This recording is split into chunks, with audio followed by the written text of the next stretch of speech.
My father died 3 weeks ago, and at the funeral a woman showed up with 3 teenage children claiming to be his wife and demanding her share of the inheritance, which is when my mother and I discovered that my father had been living a double life for the past 18 years with 2 separate families in 2 different states. The woman, whose name is Linda, said she married my father 16 years ago in Nevada and has been living with him in Las Vegas while he told her he traveled for work, but he was actually coming back to us in Oregon, where my mother thought she'd been happily married to him for 35 years. Now both families are claiming to be the legitimate wife and children, the estate is frozen in probate, and I'm sitting here realizing that half my childhood memories are lies because every business trip my dad took was actually him living with his other family, and every holiday or birthday he missed was because he was celebrating with them instead. The worst part is discovering I have 3 half-siblings who are just as devastated and confused as I am, and we're all supposed to figure out how to split an estate between 2 families who didn't know the other existed, while also processing the fact that the man we all loved and trusted was living the biggest lie imaginable, the funeral that changed everything. My father, Robert Mitchell, died of a heart attack 3 weeks ago. He was 62. It was sudden. He'd been healthy, active, no warning signs. One morning he just collapsed at his office in Las Vegas, where he supposedly worked as a regional sales manager for a medical equipment company. I got the call from his assistant. I was at work in Portland when my phone rang with a Nevada area code. "Is this James Mitchell?" the woman asked. "Yes, who's this?" "My name is Karen. I work with your father. I'm so sorry to tell you this, but Robert had a heart attack this morning.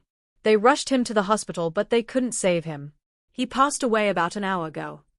I remember my legs giving out. Sitting down hard in my office chair. The room spinning. What? No.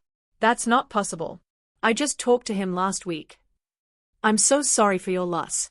The hospital is holding his body. You'll need to make arrangements. I called my mum immediately. She was at home in Portland, our family home where my parents had lived for 35 years. "Mom, you need to sit down." "What's wrong?" "It's Dad. He had a heart attack. He's gone." Her scream is something I'll never forget. We spent the next week in shock. Making arrangements, calling relatives, planning a funeral. Dad's company said they'd handle bringing his body back to Oregon. They were incredibly helpful and sympathetic. The funeral was scheduled for the following Saturday. We expected maybe 100 people. Dad had been well liked in the community, had lots of friends from his golf club, people from his work. But we weren't expecting Linda, the woman in black. The funeral was at a church in Portland. My mother, me, my maternal grandparents, aunts, uncles, cousins, all on my mom's side because Dad's parents had died years ago and he'd been an only child. The service was beautiful. The pastor talked about Dad's dedication to family, his strong work ethic, his kindness.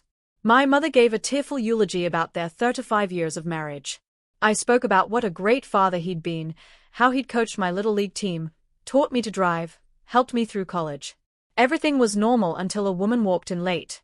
She was probably in her early 50s, wearing a black dress and dark sunglasses. Behind her were 3 teenagers, 2 boys and a girl, all between maybe 14 and 17. They were also dressed in black, the boys in suits, the girl in a black dress. They walked in during my mom's eulogy. People turned to look. The woman removed her sunglasses and I saw she'd been crying. The teenagers looked shell-shocked. They sat in the back. I assumed they were colleagues from Dad's work. Nevada office maybe, people who'd driven up for the funeral. After the service, we had a reception in the church hall. People came through the line to give condolences. That's when the woman in black approached us. "Margaret," she said to my mother. "We need to talk." My mom looked confused. "I'm sorry, do I know you?" "No. But I know you. My name is Linda. Linda Mitchell. I'm Robert's wife." The noise in the hall seemed to fade. Everyone nearby stopped talking. "Excuse me," my mother said. "I'm Robert's wife. We've been married for 16 years. These are our children, David, Michael, and Sarah." She gestured to the teenagers behind her. My mother laughed. Actually laughed. "That's not funny. I'm Robert's wife. We've been married for 35 years. "I know. He told me he was divorced. That he'd been married before but it ended years ago. But a few days ago, when I was going through his papers to plan his funeral, I found documents. Marriage certificate to you, dated 35 years ago. Never divorced. He'd been lying to me." The room was completely silent now. Everyone staring. "This is insane," I said. "Mom, who is this woman?" "I don't know," my mom said, her voice rising. Security. Someone get security. I'm not leaving, Linda said firmly. I have just as much right to be here as you do. More, actually, since I was living with Robert when he died. He died in our home. In Las Vegas. Where we've lived for the past 16 years. Las Vegas, my mother said. Robert worked in Las Vegas, but he lived here. With me. With us. No, Linda said, her voice breaking. He lived with me. He was only gone a few days a month for work trips. Or so he said. I guess those work trips were when he came here. To you. My mother looked at me. I looked at her. Both of us trying to process what we were hearing. You're saying, I said slowly, that my father was married to both of you? At the same time. Bigamy, Linda said. That's what it's called. And yes. He married me in Nevada 16 years ago. We have 3 children together. He's been living with both families for years. 2 days here, 3 days there. Balancing 2 complete separate lives. One of the teenage boys, David, I think, spoke up. We thought Dad was working in Portland. He said he had to travel for his job. We didn't know he had another family. The girl, Sarah, was crying. We didn't know about you either. Any of you. My mother sat down hard in a nearby chair. This isn't real. This isn't happening. But it was happening. And it was about to get much worse. The legal nightmare. After the funeral, both families hired lawyers. My mother hired a family law attorney. Linda hired one too. And the estate, Dad's life insurance, his retirement accounts, his savings, the house in Oregon, which my mother thought they owned together, apparently a house in Las Vegas, which Linda said they owned together, all of it was frozen. My mother's attorney explained it to us in his office. This is complicated. Robert was married to your mother first. That marriage was never dissolved. So legally, Margaret is his wife. Linda's marriage was invalid because he was already married. Bigamy is illegal. So Mom gets everything. I asked. Not quite. Even though Linda's marriage wasn't legally valid, she may have rights as a common-law partner depending on Nevada law. Plus there are 3 minor children to consider. The courts will want to ensure they are provided for. What about the house in Oregon? That's likely marital property belonging to your mother. But the house in Las Vegas is murky. If Robert purchased it during his marriage to your mother using marital funds, your mother may have claimed to half of it even though she didn't know it existed. And the life insurance. Robert had 2 life insurance policies, apparently. One through his Oregon employer naming Margaret as beneficiary. One through his Nevada employer naming Linda as beneficiary. Those will probably pay out to the named beneficiaries. But everything else, retirement accounts, savings, any other assets, will be subject to probate and potentially contested by both families. My mother looked ill. How long will this take? Months. Maybe years. It depends on whether Linda contests your claim to being the legal spouse. Of course she'll contest it. I said. She thinks she was married to him. But she wasn't, the attorney said. Not legally. The question is what rights she has despite that. We left his office in a daze. Meeting the other family. A week after the funeral, Linda reached out to me directly. She'd gotten my number from Dad's phone records. James, this is Linda. I know this is awkward, but I think we should talk. You and your mother, me and my kids. Without lawyers. Just talk. I don't know if that's a good idea. Please. My kids are asking questions I can't answer. They want to know about their father. About you. About the life he had that they didn't know about. And I'm guessing you have questions too. She was right. I had so many questions. We agreed to meet at a neutral location, a coffee shop in Eugene, Oregon, halfway between Portland and the California border where Linda had to drive from Las Vegas. My mother didn't want to come. I can't face that woman. I can't look at those children. They are proof that my entire marriage was a lie. So I went alone. Linda and her 3 kids were already there when I arrived. We sat at a corner table, 5 of us, strangers who shared DNA and a dead man. Thank you for coming, Linda said. I know this is hard. Hard doesn't begin to cover it, I said. The teenage boy, David, spoke up. We just want to know about our dad. About this part of his life. He never talked about you. We didn't know you existed. Same, I said. I had no idea about any of you. What was he like here? The girl, Sarah, asked. In Oregon? With you? He was normal? He was a dad.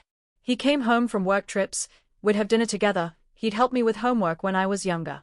He coached my baseball team. He and my mom went to church on Sundays. Normal suburban dad stuff. That's what he was like with us too, Michael, the other boy, said. Except in Las Vegas. He'd come home from Portland and we'd do normal family stuff. Dinner, homework, he taught me to play guitar. He seemed happy. How often was he with you? I asked. About 20 days a month, I guess. He said he traveled for work, but when he was home, he was really home. Present. Involved. He was with us maybe 10 or 12 days a month. The rest of the time he was supposedly on business trips. We all sat there doing the math. Dad had approximately 30 days a month. He spent 20 with Linda's family, 10 with mine. He'd literally been splitting his time between two complete lives. Did he ever seem stressed? Linda asked. Like he was hiding something? No. He seemed happy. Relaxed. Like everything was normal. Same with us. I never suspected. Not once in 16 years. How did you meet him? I asked. Linda's expression softened despite the circumstances. At a medical equipment conference in Las Vegas. I was working for a hospital, he was there as a vendor. We started talking, had dinner, really connected. He told me he'd been divorced for a few years, had a grown son who lived in Oregon. He said he was ready to start over, build a new life. A grown son? I was 19 when he met you. Not exactly grown. He showed me pictures. You at your high school graduation. He said you were doing well, going to college, didn't need him around as much anymore. It made sense. I believed him. Sarah started crying. How could he do this? How could he lie to everyone for so many years? I don't know, I said honestly. I've been trying to figure that out. Did he love my mom? Sarah asked. Or was she just, I don't know, convenient? I think he loved both our mothers. In whatever twisted way he was capable of loving anyone. He was living two complete lives. That takes commitment, in a sick way. My therapist says he probably had some kind of personality disorder, Michael said quietly. That normal people can't compartmentalize like that. We talked for 3 hours. Comparing notes about Dad. Finding similarities and differences. Learning about the two lives he'd led. By the end, we were exhausted and emotionally wrung out. But we'd also reached an understanding. The lawyers are going to fight over money, Linda said. But that doesn't mean we have to be enemies. Those kids lost their father. You lost your father. We're all victims of his lies. Agreed, I said. But my mother is devastated. This destroyed her. So I need to be on her side, legally speaking. I understand. I'm devastated too. But I have 3 kids to think about. They need to be provided for. We parted ways with an agreement to stay in touch. To keep each other informed about the legal proceedings. To try to be civil even though the situation was anything but. Unraveling the lies. Over the next few weeks, we started piecing together how Dad had pulled this off for so long. He'd used his job as cover. He actually did work as a regional sales manager for a medical equipment company, but his territory covered multiple states. This gave him an excuse to travel constantly. He'd tell my mother he was going to Las Vegas for work. He'd tell Linda he was going to Portland for work. Both families believed him. He had separate bank accounts for each household. His Oregon paycheck went to an account he shared with my mother. His Nevada paycheck, yes, he somehow had 2 paychecks from the same company for 2 different regions, went to an account he shared with Linda. He had 2 phones, one for each family. We found both phones and his belongings after he died. He had 2 complete sets of clothes, personal items, everything he needed to live in 2 places. He'd been meticulous. Organized. Never slipped up. Never accidentally called my mother by Linda's name or vice versa. Never mixed up details about his 2 lives. It was like he'd been living as 2 completely different people. My mother found a journal in Dad's things. It was heartbreaking to read. Entries like, Margaret made my favorite dinner tonight. Pot roast. Linda made the same thing last week. I told her I loved it. I told Margaret the same thing tonight. Both times I meant it. James graduates college next month. David starts high school. Both growing up so fast. I wish I could be in both places at once. I wish I could give them both everything they deserve. The lying is getting harder. Margaret asked why I work so much. Linda says I'm gone too much. They are both right. I'm failing both families by trying to be in both places. Sometimes I think about confessing everything. Just telling the truth and facing the consequences. But I can't. It would destroy them both. Better to keep going. Keep up the lie. Make it work. The last entry was dated 2 days before he died. I'm so tired. This double life is exhausting. But I love them both. All of them. I can't choose. I won't choose. I'll keep going until I can't anymore. He couldn't anymore. The estate battle. The legal battle over Dad's estate dragged on for months. Both families needed money. My mother for her mortgage, Linda for her household expenses. But everything was frozen until the courts sorted out who was entitled to what. My mother's attorney argued that since she was the legal wife, she was entitled to all marital assets acquired during their marriage, including the Las Vegas house, which Dad had purchased with marital funds. Linda's attorney argued that even though her marriage wasn't legally valid, she'd been in a common-law relationship with Dad for 16 years and had 3 minor children to support. She should be entitled to a portion of the estate. They eventually reached a settlement. My mother kept the Oregon house and received 60% of Dad's retirement accounts and savings. Linda received 40% of Dad's retirement accounts and savings, plus the Las Vegas house, which was worth less than the Oregon house. Both life insurance policies paid out to their named beneficiaries. Dad's personal belongings were divided, family photos, personal items, etc. It wasn't perfect. Neither family got everything they wanted. But it was fair given the circumstances. The settlement took 8 months to finalize. The relationship with half-siblings. The weirdest part of all this has been developing a relationship with David, Michael, and Sarah, my half-siblings I didn't know existed until our father died. We started texting after that first meeting. Just checking in on each other. Sharing memories of Dad. Commiserating about how weird and awful the whole situation was. Then we started video calling. Getting to know each other as people, not just as unfortunate consequences of our father's bigamy. I learned that David is 17, plays football, wants to study engineering. Michael is 15, into music, plays 3 instruments. Sarah is 14, artistic, wants to be a graphic designer. They are good kids. Smart, funny, kind. It's not their fault how they came into the world. My mother struggles with them. She can't see them without being reminded of Dad's betrayal. She asked me not to bring them around, not to post about them on social media where her friends might see. I respect that. But I also maintain relationships with them separately from my relationship with my mother. Linda and I have developed an understanding too. She reached out a few months after the settlement. I know I'm probably the last person your mother wants to hear from. But I want you to know, I never knew. I would never have been with him if I'd known he was married. I'm not a home wrecker. I was a victim too. I believe you, I told her. And for what it's worth, my dad was the one who made all the choices here. You and my mom were both lied to. Thank you for saying that. What I've learned. It's been a year now since Dad died. A year since I learned my entire childhood was built on lies. Here's what I've figured out. People are capable of unimaginable deception. I would have sworn my dad was honest, straightforward, incapable of living a double life. I would have been wrong. Compartmentalization is a powerful thing. Dad wasn't conflicted or guilty, at least not guilty enough to stop. He just lived 2 lives. Completely separate. Never mixing them up. There are no winners in situations like this. My mother lost her husband and the life she thought she had. Linda lost her partner and her kids lost their father. David, Michael, Sarah, and I all lost our dad and gained the trauma of learning he was a liar. Everyone lost. Family is complicated. I have 3 half-siblings I didn't know about. I could resent them, avoid them, pretend they don't exist. Or I can build relationships with them. I've chosen the latter. They are innocent in all this. Some questions don't have answers. Why did Dad do this? Did he love both women equally? Was he happy living a double life or was it torture? Did he ever plan to come clean? I'll never know. He took those answers with him. Moving forward. My mother is in therapy. She's slowly rebuilding her life, figuring out who she is outside of her marriage. She's started dating, which is weird for me but good for her. Linda moved to Portland, actually. She said Las Vegas had too many memories. She wanted a fresh start. Her kids go to school here now.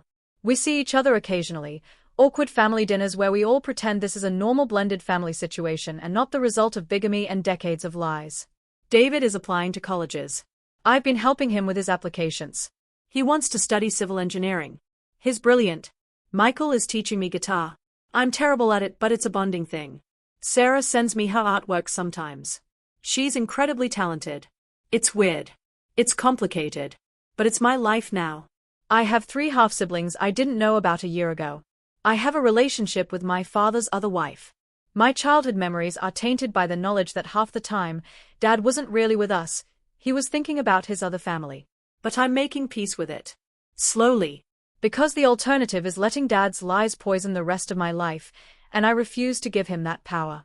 He lied. He hurt a lot of people. But we're still here. We're moving forward. We're building something new from the wreckage he left behind. And maybe that's the best revenge, living well despite what he did. Final thoughts. Someone asked me recently if I forgive my father. The answer is complicated. I forgive him for dying suddenly and leaving this mess for us to clean up. That wasn't his choice. I forgive him for being human and flawed and capable of terrible decisions. But I don't forgive him for the lies. For the years of deception. For building 2 families on a foundation of falsehood. For making us all believe in something that wasn't real. I don't know if I'll ever forgive that. But I'm trying to move forward anyway. Because staying stuck in anger and betrayal only hurts me, not him. He's gone. We're still here. And we get to decide what kind of family we want to be now that the lies have been exposed. So far, we're choosing kindness. Understanding. Connection. We're choosing to be better than the situation we were put in. And I think that's the best any of us can do. Update, 18 months later. A lot has happened since I first posted this. David started college and is doing great. Michael got first chair in his school orchestra. Sarah won an art competition. They are thriving despite everything. My mom met someone. A widower who understands complicated grief. They are taking it slow, but she seems happy. Linda is engaged to a man she met at her new job. Her kids like him. He knows the whole story and doesn't judge. As for me, I've started thinking about my own future family. What kind of husband and father I want to be. The kind who's honest. Present. Doesn't live secret lives. I'm choosing to be different than my father. And that's the best legacy I can create from all of this. Comments locked. Thanks for all the support.